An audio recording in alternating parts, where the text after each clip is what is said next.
Hi class, how are you today? The average of all of your answers is actually pretty good. The learning target for today is to calculate the mean and median of a data set and decide which is better to use. So whether you want to use the mean or the median to figure out a typical answer based on your data. Your scale 3, you can calculate mean and median and decide which is better to use. 2, you can calculate the mean and the median, but you can't decide which one is better. 1, you can calculate the mean or the median, but not both. And 0, you cannot calculate mean or median. Let's get started. So now we're going to talk about the centers of distribution. So the two centers we're going to talk about today are the mean and the median. So first, the mean, which hopefully you should have heard of before, is the average of the data. So let's say we had some data. So we have some numbers 5, 9, 2, 7, and 12, and we want to find the mean of that data. Well, to do that, we have to add up all the numbers. So 5 plus 9 plus 2 plus 7 plus 12, and then divide it all by the number of numbers. So we've got 5 numbers here, so we divide it all by 5. So 5 plus 9 plus 2 plus 7 plus 12 equals 35 divided by 5, and 35 divided by 5 is 7. So 7 is the mean of the data. So every time you just add up all the numbers and divide by how many numbers you have. Next we have the median, which is the middle of the data. So let's use these same 5 numbers here. And we want to find the middle number of that data. Well, before we do anything else, we have to reorganize those numbers. So we want to take those numbers and put them in order. So in this case, it'll be 2, 5, 7, 9, and 12. And then we look for the middle number. The middle number in this case is 7. So in this case, we got the same number for the mean and the median. Whenever that happens, that means our data is perfectly symmetrical. So whenever it's perfectly symmetrical, the mean and the median are the same. Now let's use some other numbers. So now we have 6 numbers here. 35, 22, 67, 4, 12, and 25. So for the mean, let's take those numbers and add them all up. 35 plus 22 plus 67 plus 4 plus 12 plus 25, and have that all divided by the number of numbers, which is 6. So there's 6 numbers there, so we divide that number by 6. So that'll give us 165 divided by 6, which will equal 27.5, 27 and a half. So that is our mean of that data. For the median, once again, we have to reorder these numbers so they're in order. 4, 12, 22. Having such a hard time writing 22s on this. I apologize. 25, 35, and 67. So now we want to look for the middle number. Well, there are 3 numbers on this side and 3 numbers on this side. The middle number will be right here. So there is no set middle number. So when that happens, which is whenever you have an even amount of numbers, you take the two numbers closest to the middle and find the average of those two. So we're going to find the average of 22 and 25. So we say 22 plus 25 divided by 2, so just the average of the two, and that will equal 23.5, 23 and a half. So notice that this time the mean and the median are different, which will happen more of the time. We've got 27.5 here, 23.5 here. One thing you can notice is that there's a really big number comparatively to the mean on the right. So that means it's pulling the mean more to the right, making the mean bigger. So even from this data here, we can see that the mean is being skewed to the right because the mean is larger. So this data, without even seeing it as a dot plot or anything, we can say that it's being skewed to the right. Alright, now we're going to talk about when do we use the mean or the median, and how do we know when do we use which one. So I've got three graphs here, three dot plots, and pretty much to use the mean is when it's symmetric, and you use the median when it's skewed. So let's look at these. Let's look at the first one, number of pets. You've got a lot of data to the left, and not a lot to the right, but some numbers that are pretty far from where all this data is. So if you remember from the last lesson, the data is being skewed to the right because most of the data is on the left, but you've got some big numbers skewing the mean, pulling the mean to the right. So this one is skewed to the right, and whenever it's skewed, we want to use the median.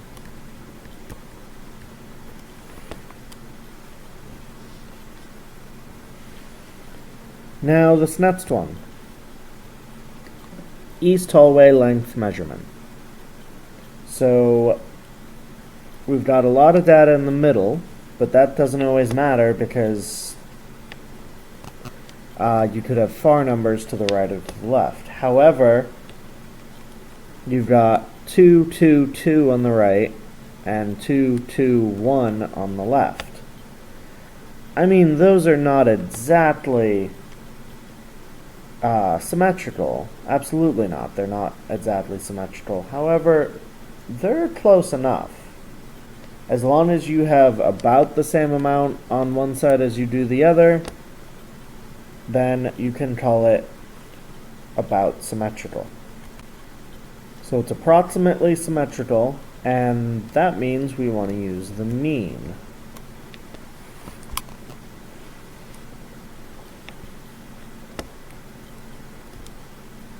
Using the mean in this case will allow you to have it closer to the middle, but you'll know just enough which ways it's skewing, but it won't skew your data, so it won't change what you think a typical is.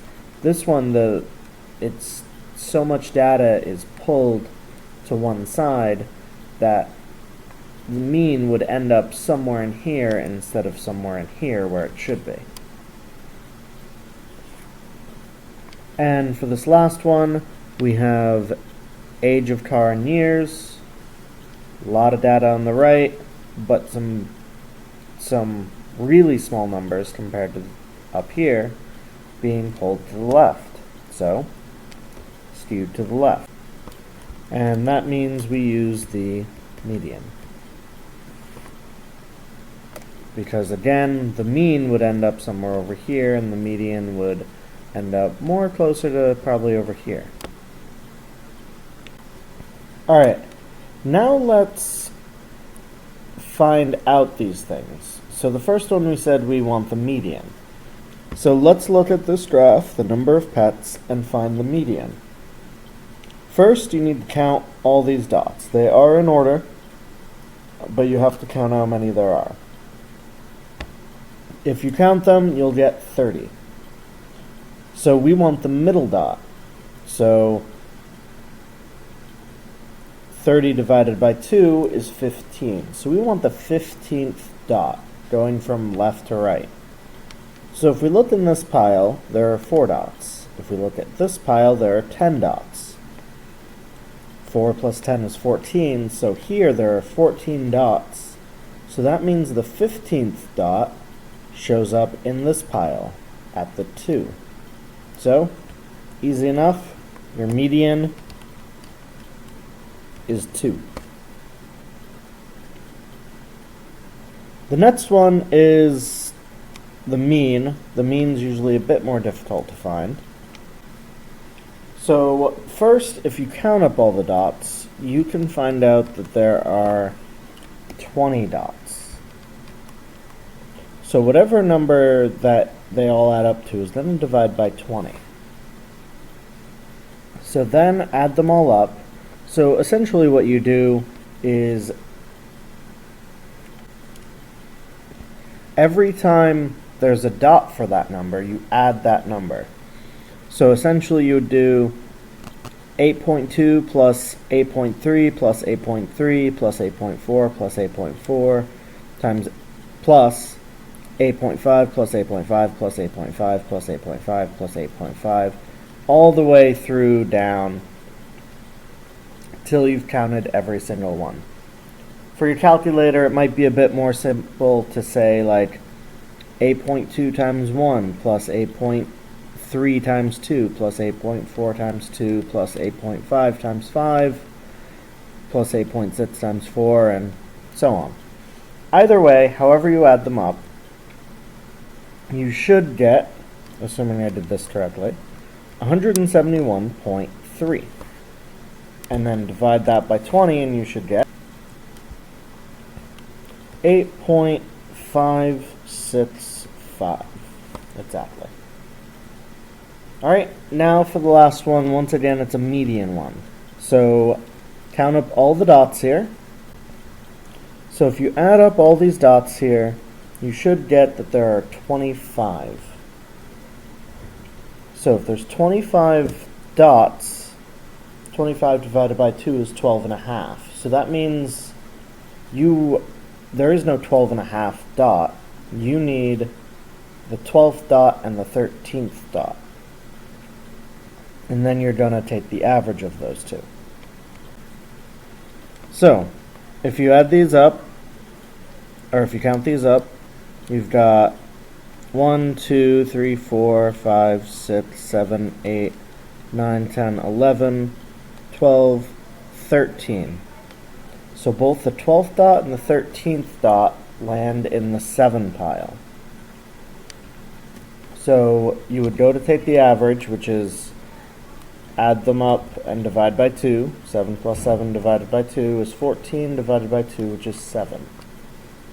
So if you get the same dot, or the 2 dots from the median in the same pile, it'll be whatever that pile is. If they're in different piles, then you will have to go halfway between them.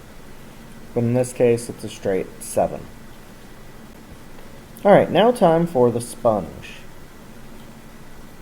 On eBackpack, I attached this file here. And so we're going to do something a little bit different. So you're still going to do the problem, the sponge. However, it's actually attached on eBackpack. So if you go to where you found this video, as an attachment, there should be a file that says Centers of Distribution Sponge Activity. Click on that, and this file will come up. and I want you to do all the questions, and I'll go through them in a moment.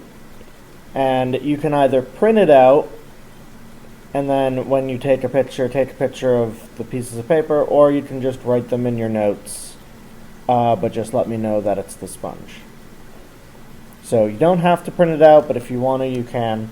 But either way, I need to see your attempt. So your answers still have to be somewhere in your notes, even if they're on this printed piece of paper. So, we've got each person and a random sample of 10 ninth graders was asked 2 questions. How many hours did you spend watching TV last night? And their answers were put here. And what is the total value of the coins you have with you today? Their answer was put here. What I want you to do first, number 1, construct a dot plot of the data on hours of TV. So just right here, just the hours of TV, make a dot plot. And then would you describe the data distribution as approximately symmetric or as skewed? So make a dot plot, and then is it symmetric or skewed? Number 2, if you wanted to describe a typical number of hours of TV watched for these 10 students, would you use the mean or the median? And then calculate whatever value you measured.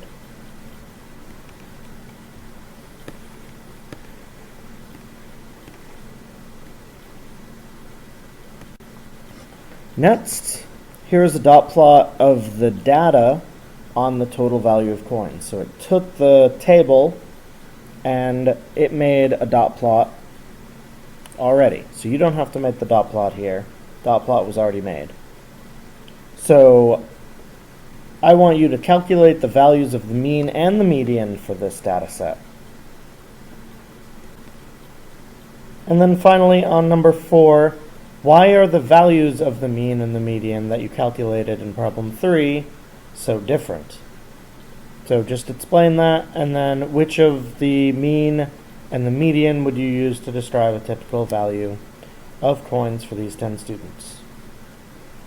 Alright, that's it for the lesson. This is a little different than what we're used to, so if you have any questions, please let me know. Even if you're doing this late at night, send me an email so I can answer your question. And take a picture of your notes and the sponge, submit it all to eBackpack, and have a good night.